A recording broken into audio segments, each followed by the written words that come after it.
성경 말씀은 이사야 3장 16절부터 26절까지입니다.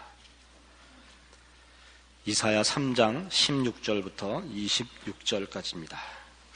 여호와께서 또 말씀하시되 시온의 딸들이 교만하여 느린 목 정을 통하는 눈으로 다니며 악의죽거려 행하며 발로는 쟁쟁한 소리를 낸다 하시도다.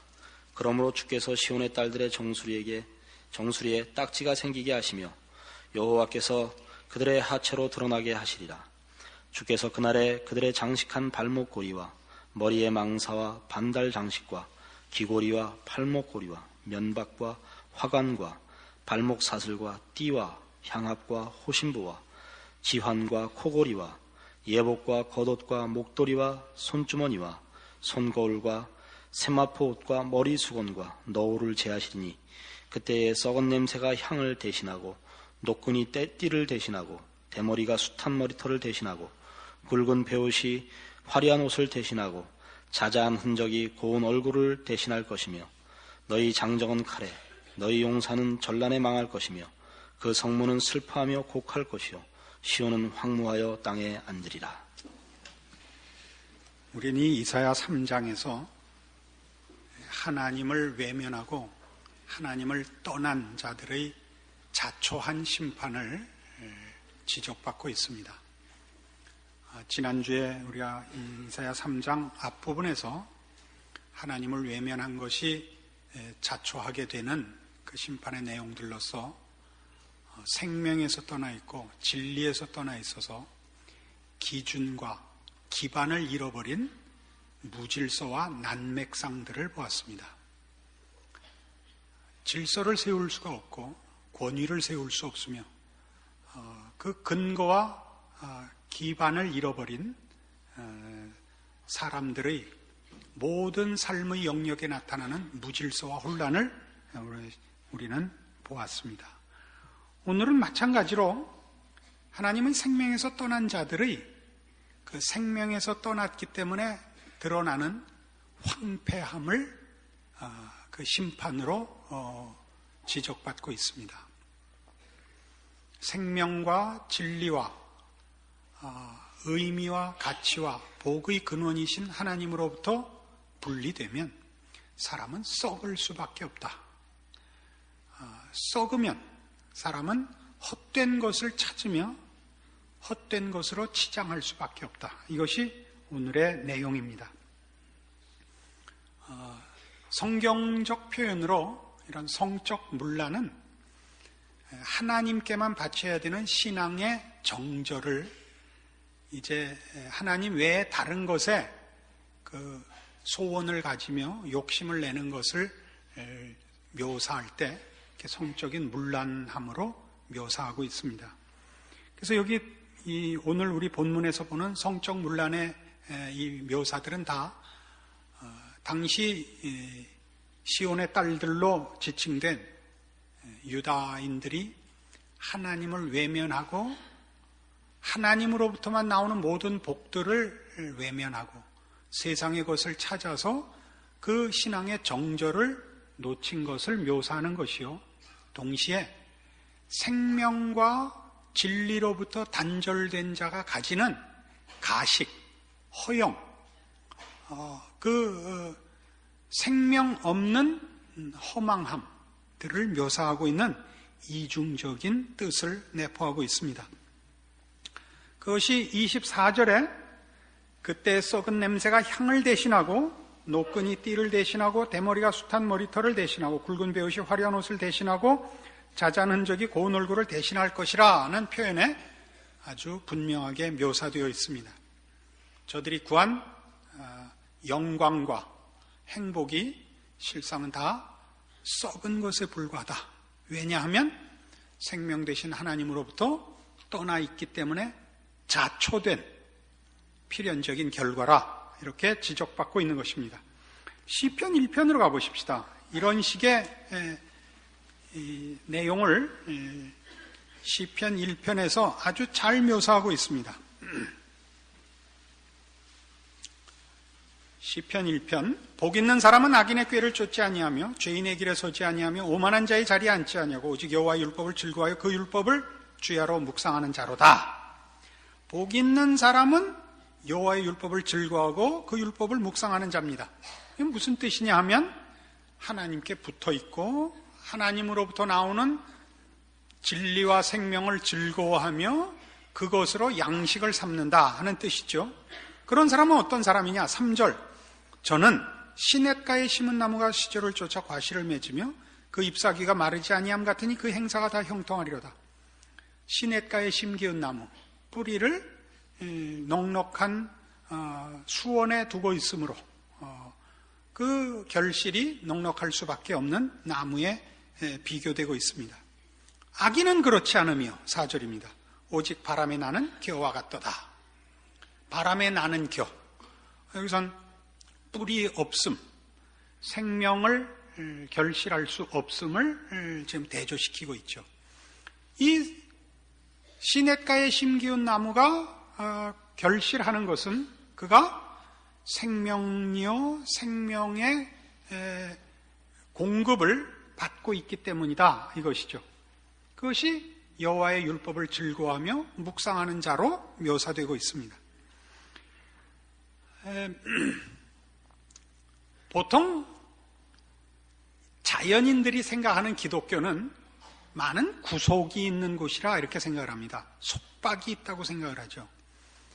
주일날도 빼앗기고 돈도 빼앗기고 정성도 빼앗기고 생각하는 무슨 정신도 빼앗기고 이렇게 세상 사람들은 예수를 믿는 것을 어느 곳에 자기를 속박하는 것이라 그러니까 스스로들은 자유인이라 이렇게 생각을 하죠.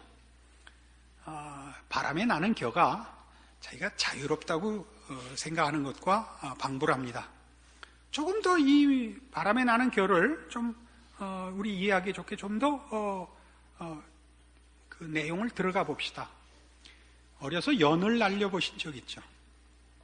연을 날리면 이런 생각이 들지 않나요? 연은 왜 연줄에 맬까? 연줄을 풀어주면 한없이 더 높이 날지 않을까? 이런 생각을 해보신 적 없습니까? 저는 어려서 남산 밑에 회원동이라는 데 살았는데요. 그 남산에 올라가서 자주 연을 날렸습니다. 그 남산 야외음악당 거기서 날리면 남산 정상을 향하여 이렇게 연이 많이 높이 올라가죠. 그럼 마음에 연줄을 풀어주면 그게 남산 정상까지 날아오를 것 같아서 어느 날 한번 그 실을 끊어준 적이 있습니다. 그랬더니 옆집 개똥이네 앞마당에 떨어졌습니다. 왜 이럴까? 그때 그 문제를 집중적으로 들고 봤으면 우리나라 최초의 물리학 노벨상을 받은 뉴턴의 후계가 됐겠습니다만 그때 또 생각할 다른 게 많아서 그린 못 갔습니다. 이제 나이가 들고 이제 지식이 늘어서 이유를 알게 됐죠. 이유는 간단합니다.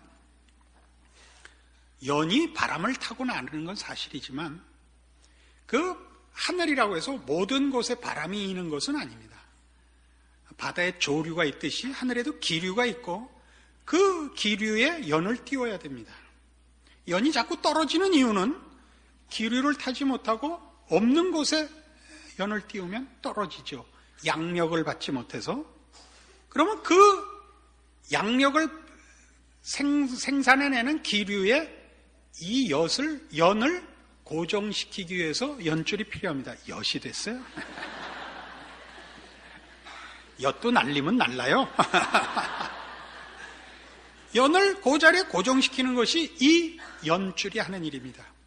그뿐만이 아니라 바람을 타면 무조건 연이 나르는 것이 아니라 양력을 받도록 안각이 맞아야죠. 이게 다 물리학적 고급한 전문 용어를 써서 이해가 쉽지 않겠습니다.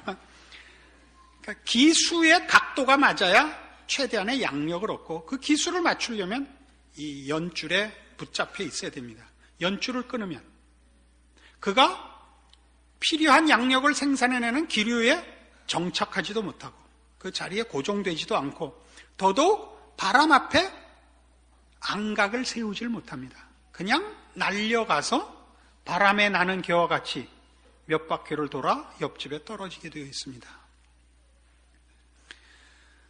우리가 예수를 믿어 하나님께 뿌리를 내리는 것은 시냇가에 심기운 나무가 그 뿌리를 수원에 받고 있는 것과 같은 것이지, 그래서 그리로부터 모든 복된 것, 진리와 생명과 의와 거룩과 복을 공급받는 것이지, 그렇게 함으로써 우리가 붙잡혀 있는 것이 아닙니다. 이런 사상은 성경엔 너무나 분명한 내용이라서 요한복음 15장, 우리 여러 번 인용했던 포도나무 비유에 이렇게 나옵니다. 요한복음 15장 5절. 나는 포도나무여 너희는 가지니 저가 내 안에 내가 저 안에 있으면 이 사람은 과실을 많이 맺나니 나를 떠나서는 너희가 아무것도 할 수 없음이라. 사람이 내 안에 거하지 아니하면 가지처럼 밖에 버리어 말라지나니 사람들이 이것을 모아다가 불에 던져 사르느니라. 얼마나 분명한 사실입니까? 포도나무 가지가 포도나무에 붙어 있지 않으면 아무것도 할 수 없습니다. 아무것도. 생명도 잃어버리고, 그리고 물론 결실할 수 없습니다. 포도나무 가지가 포도나무 줄기에 붙어 있는 것을 속박이라 그러는 놈은 그건 바보죠. 무지한 것이요, 어리석은 것이지, 그것이 무슨 속박이겠습니까? 그거는 분별이요, 복이요, 책임이요, 영광이죠. 소원하고 가져야 되는 선택이죠. 그래서 지금 이사야 3장에서 보는 바와 같은 이 하나님으로부터의 분리로 말미암는 인간의 황폐화, 무엇으로부터 기인하는 것이죠? 모든 부요함의 근원인 하나님으로부터의 분리 때문에 자초되는 것이다, 이겁니다. 그래서 신앙인들에게, 하나님의 백성들에게 성경이 요구하는 건 이겁니다. 신약 성경 338페이지 디모데전서 2장 9절 말씀 봅시다. 디모데전서 2장 9절입니다. 또 이와 같이 여자들도 아담한 옷을 입으며 염치와 정절로 자기를 단장하고 따은 머리와 금이나 진주나 값진 옷으로 하지 말고 오직 선행으로 하기를 원하라. 이것이 하나님을 공경한다 하는 자들에게 마땅한 것이니라. 여자만 갖고 뭐라 그런다. 또 누가 그러더라고요. 옆에 가봐요. 3장 2절. 그러므로 감독은 책망할 것이 없으며 한 아내의 남편이 되며 절제하며 근신하며 아담하며 나그네를 대접하며 가르치기를 잘하며 술을 즐기지 아니하며 구타하지 아니하며 오직 관용하며 다투지 아니하며 돈을 사랑치 말 것을 명하고 있습니다. 양쪽 다 공통되는 것이 뭐냐면 단정해라 이겁니다. 단정해라. 단정하다는 게 뭘까요? 분수에 넘치지 마라. 자기 자리를 지켜라. 분별하라. 이런 뜻을 가집니다. 물론 여기 있는 것이 이런 단정하라는 것이 잘못 생각해서 금욕성을 요구하는 것은 아닙니다. 기독교 신앙을 굉장히 금욕적으로 생각하시는 분들이 있는데 그렇지 않습니다. 성경은 금욕을 요구하지 않습니다. 성경이 요구하는 것은 거룩하기를 요구합니다. 거룩하다는 건 하나님을 닮는 것입니다. 그 하나님이 우리가 보고 사는 이 천지 만물을 만드셨습니다. 이 천지 만물 속에는 기쁨과 환희가 있습니다. 즐기는 것과 기쁨과 행복은 죄가 아닙니다. 무엇을 기뻐하느냐죠. 무엇을 즐기느냐의 문제이지, 기쁨과 환희와 감사는 하나님으로부터만 나오는 큰 복입니다. 그러니까 여러분, 예수를 믿으면 남루하게 입으라는 것도 아니요, 무슨 청빈하라는 것이 아니라 분수에 맞으라는 것입니다. 그러니까 이런 고전적인 질문을 생각해 보십시다. 사람은 먹기 위해서 삽니까? 살기 위해서 먹습니까?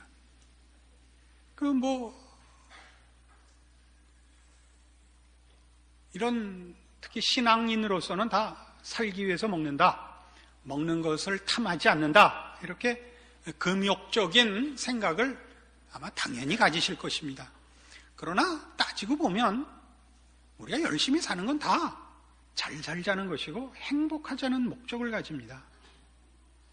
의미 있자든가 가치가 있자는 것도 하나의 행복입니다. 말하자면 사람은 살기 위해 먹는 존재가 아니고 먹기 위해 사는 존재입니다.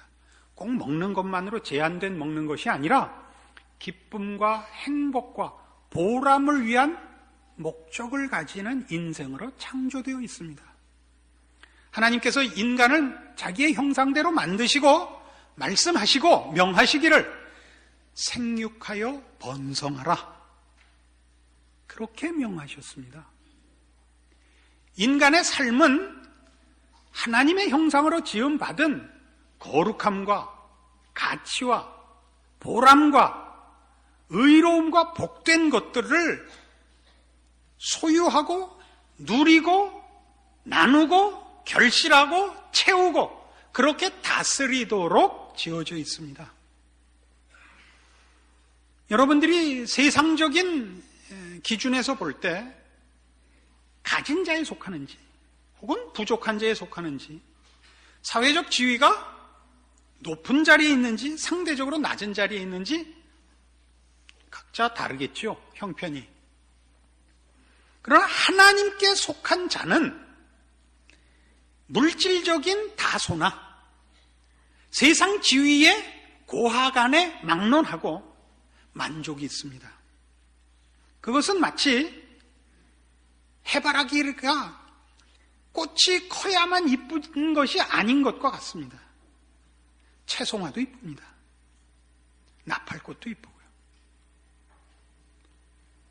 생명이 가지는 아름다움이라는 것은 크기에 달려있지 않고 내용에 달려있기 때문에 여러분이 세상적인 것으로 어떤 평가를 받고 있느냐와 상관없이 행복하며 만족하실 수 있습니다. 그러나 여러분이 여러분을 하나님께 못 박지 않고 뿌리를 내리지 않고 세상의 것으로 여러분을 확인하며 목적하고 있으면 아무리 많아도 부족하게 느껴집니다. 하나님께 뿌리를 내리지 않은, 시냇가에 심기우지 않은 자의 현실은 바람에 나는 겨와 같이 늘 불안합니다. 늘 불안합니다. 생명을 공급받지 못하기 때문에 생명을 결실할 수가 없습니다. 그러니까 늘 하는 척 해야 되는 겁니다. 그걸 상대방에게 확인해야 됩니다. 그러니까 세상의 것을 여러분이 추적하면 하나님의 것으로 여러분의 내용과 소원을 삼지 않고 세상의 것으로 여러분의 필요와 내용과 소원을 삼고 있으면 여러분은 늘 사람 앞에서 자신을 확인하고 비교해서 확인할 수밖에 없습니다. 우리의 단정함이란 뭐냐 하면 자족하는 것입니다. 우리의 단정은 분수를 지키는 것이요, 그 주신 실제적인 내용으로의 결실로 인한 만족이 있습니다. 그러나 세상 것은 그렇지 않습니다. 세상 것은 아무리 가져도 갈증을 더할 뿐이지 만족을 주지 않습니다. 이 바람에 나는 겨, 줄 끊어진 연, 우리 그렇게 줄 끊어진 연을 엿이라고 부릅시다. 아주 그 적당한 표현인 것 같은데, 신자의 삶을 점검할 때 그 신앙의 상태가 정상적이냐 아니냐를 확인하는 아주 간단한 방법이 있습니다. 지금 삶의 여러분의 형편에 대하여 만족이 있는가 합니다. 만족이 있는가. 만족이 없으면 부족해서가 아닙니다. 여러분의 신앙생활을 불만스럽게 만드는 것은 여러분 앞에 하나님이 없고 세상과 인간만 쓰면 여러분은 그 사람을 이겨야만 되기 때문에 만족이 없습니다. 하나님의 사람은 늘 만족할 수 있는 이유가 하나님 안에서 모든 것이 내 것임을 알기 때문에, 하나님의 부요하심과 충만하심으로 채워진 자신의 복된 존재를 알기 때문에 늘 만족과 감사가 있습니다. 이게 다릅니다. 여러분은 여러분의 신자된 평가를, 아니 검사를 이렇게도 할 수 있습니다. 여러분의 존재가 이웃 앞에 또는 이 사회 앞에 무슨 유익을 가져다 주는가? 여러분의 이웃에게 무슨 유익이 있으며 여러분 이웃의 짐을 여러분이 얼마나 나누고 있는가로 점검하실 수 있습니다. 오늘 본 디모데전서 2장과 3장에 나온 얘기대로 하면 선행과 관용이라 표현된 것입니다. 세상적인 그 자랑은 상대방에 없는 것을 가지고 있고 상대방을 누르고 선대해 있습니다. 세상의 것들은 이웃과 나누는 것이 없습니다. 이웃을 해칩니다. 언제나 특성이. 하나님께 속한 것만 이웃을 돕습니다. 그래서 골로새서 3장에 가보시면 이런 성경적인 표현이 신자된 우리 모두에게 주어집니다. 327페이지 골로새서 3장 12절입니다. 그러므로 너희는 하나님의 택하신 거룩하고 사랑하신 자처럼 긍휼과 자비와 겸손과 온유와 오래 참음을 옷 입고 누가 네게 혐의가 있거든 서로 용납하여 피차 용서하되 주께서 너희를 용서하신 것과 같이 너희도 그리하고 이 모든 것 위에 사랑을 더하라. 이는 온전하게 매는 띠니라. 우리를 뭐라고 부르나 보세요. 그러므로 너희는 하나님의 택하신 거룩하고 사랑하신 자처럼 하나님의 택하신 거룩하고 사랑하신 자처럼 우린 다른 거예요. 하나님께 속한 거예요. 하나님의 거룩하심과 진리되심과 그 생명의 뿌리를 받고 있는 자들이에요. 세상 사람이 할 수 없는 걸 해야 돼요. 생명을 결실해야 돼요. 뭐죠? 긍휼, 자비, 겸손, 온유, 오래 참음과 용서입니다. 세상은 이런 내용을 주지도 않고 평가하지도 않습니다. 우리만이 가지는 것입니다. 이것이 우리의 단장품이어야 됩니다. 우리가 아까도 말씀드린 바와 같이 금욕적이지 않습니다. 그러나 우리가 우리를 치장할 때 남을 해치는 치장을 하는 것은 하나님께 뿌리를 내린 신자의 결실이 아닙니다. 여러분이 보석류를 액세서리로 가질 수 있고 좋은 옷을 입을 수 있습니다. 하나님이 주신 복들을 따라 여러분이 그런 보상을 받으실 수 있습니다. 감사하십니까? 그걸로? 만족하십니까? 아니면 그걸로 허세를 부리십니까? 여러분 각자가 대답하셔야죠. 그게 여러분의 허세라면 그거는 잘못된 것입니다. 그건 각자 다르죠. 각자 수준에 따라 다르겠죠. 그리스도의 평강이 너희 마음을 주장하게 하라. 평강을 위해 너희가 한 몸으로 부르심을 받았니? 또한 너희는 감사하는 자가 되라. 평강과 감사. 이건 하나님 안에 있는 자만이 가지는 만족입니다. 세상은 만족을 주지 않습니다. 그리고 이렇게 요구합니다. 그리스도의 말씀이 너희 속에 풍성히 거하여 모든 지혜로 피차 가르치며 권면하고 시와 찬미와 신령한 노래를 부르며 마음의 감사함으로 하나님을 찬양하고 또 무엇을 하든지 말에나 이래나 다 주 예수의 이름으로 하고 그를 힘입어 하나님 아버지께 감사하라. 그리스도의 말씀이 너희 속에 풍성히 거하라. 그리스도 안에 뿌리를 박아 그로부터만 모든 것을 공급받아라. 이 얘기죠. 또 무엇을 하든지 말에나 이래나 다 주 예수의 이름으로 하라. 너희가 공급받은 그 생명을 결실해라. 주 안에 뿌리를 안 박을 수도 있고 주 안에 뿌리를 박았는데 그 생명을 결실하지 않을 수도 있죠. 여러분의 소원은 세상적인 것이면서 신앙 고백은 신자라 할 수 있죠. 여러분의 신앙을 이런 뿌리와 결실로 점검하셔야 됩니다. 이 실패는 참담한 결과를 가져옵니다.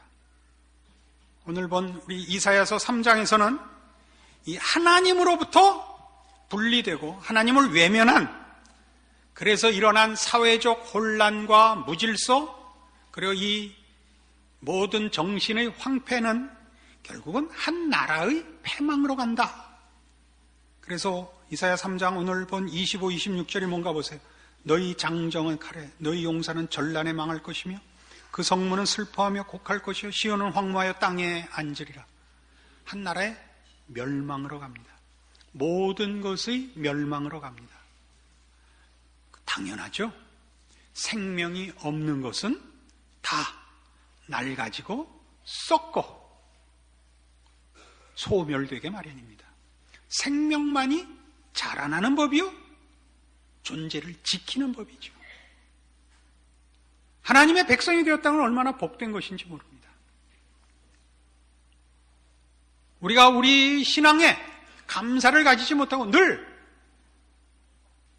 원한을 가지고 있는 것은 하나님께서 주시고 하나님만이 만들어 주시는 것에 대한 인식이 없는 탓이겠죠. 진정한 복, 진정한 자랑을 모르는 것일 겁니다. 여러분의 행복과 자랑이 어디 있는가? 신자로서 말씀을 근거로 하여 점검하십시오. 그리하여 여러분 자신과 여러분이 속한 사회와 시대를 위하여 하나님의 사람의 자리를 지키셔서 여러분의 행복과 여러분을 통하여 마땅히 결실될 생명의 결실을 만들어내는 여러분들의 존재와 인생이 되기를 바랍니다. 기도하십시다. 하나님 아버지 은혜를 감사합니다.